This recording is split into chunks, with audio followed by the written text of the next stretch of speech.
Agriculture production గురించి చెప్పిన ఒక విషయం మీకు ఈ ఈ ఈ రెండు ప్రాజెక్టులో కొంత కంపారిజన్ ఇవ్వాలి.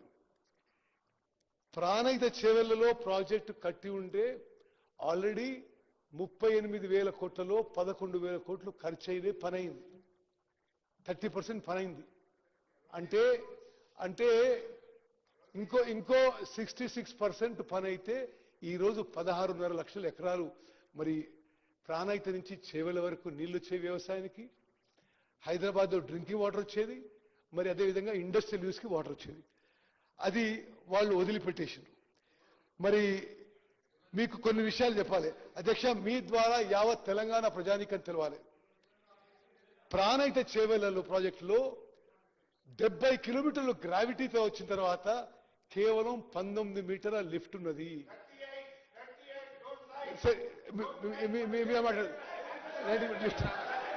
అదేవిధంగా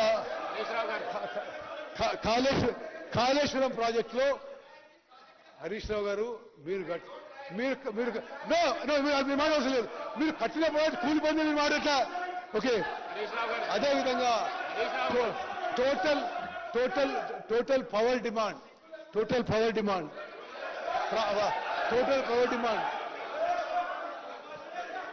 అధ్యక్ష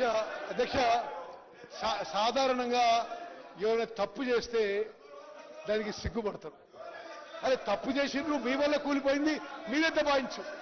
ఇది విచిత్రంగా ఉంది. ప్రాణహిత చేవెళ్ల ప్రాజెక్టుకి పూర్తిగా పవర్ డిమాండ్ ఉండేది 3,400 మెగావాట్లు. వీళ్ళు డిజైన్ చేసి నిర్మించిన మరి కాళేశ్వరం ప్రాజెక్టుకి పూర్తిగా పవర్ రిక్వైర్మెంట్ 8,450 మెగావాట్లు.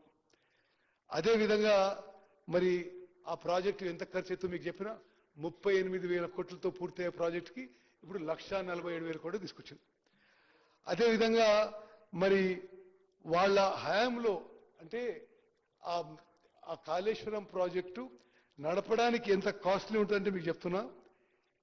అసలు ఆగిపోయింది. ఇప్పుడు ఆగిపోయిన ప్రాజెక్టులో కూడా ఇప్పుడున్న పవర్ డ్యూస్ అంటే నడిపించిన పంపులకి పవర్ డ్యూసు కాళేశ్వరం ప్రాజెక్టుకి ఇప్పుడు ఇరిగేషన్ శాఖ కాళేశ్వరం ప్రాజెక్టులో నీళ్లు లిఫ్ట్ చేసినందుకు ఇరిగేషన్ శాఖ ఎలక్ట్రిసిటీ శాఖకి కట్టాల్సిన అమౌంట్ 9,735 కోట్లు.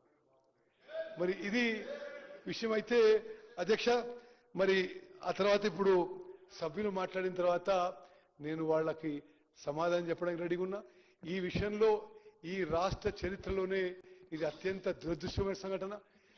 స్వతంత్ర భారతదేశంలో ఇటువంటి మ్యాన్మేడ్ యాక్సిడెంట్, ఇటువంటి ఫైనాన్షియల్ డిజాస్టర్, ఇటువంటి కెటాస్ట్రఫీ ఏ రాష్ట్రంలో జరగలేదని చెప్పి విషయం మనవి చేస్తూ మరి జస్టిస్ ఘోష్ కమిషన్ ఆఫ్ ఎంక్వైరీపై మరి చాలా స్పష్టంగా అందరికీ కూడా మేము ఆ ఫుల్ రిపోర్ట్ కూడా ఇవ్వడం జరిగింది.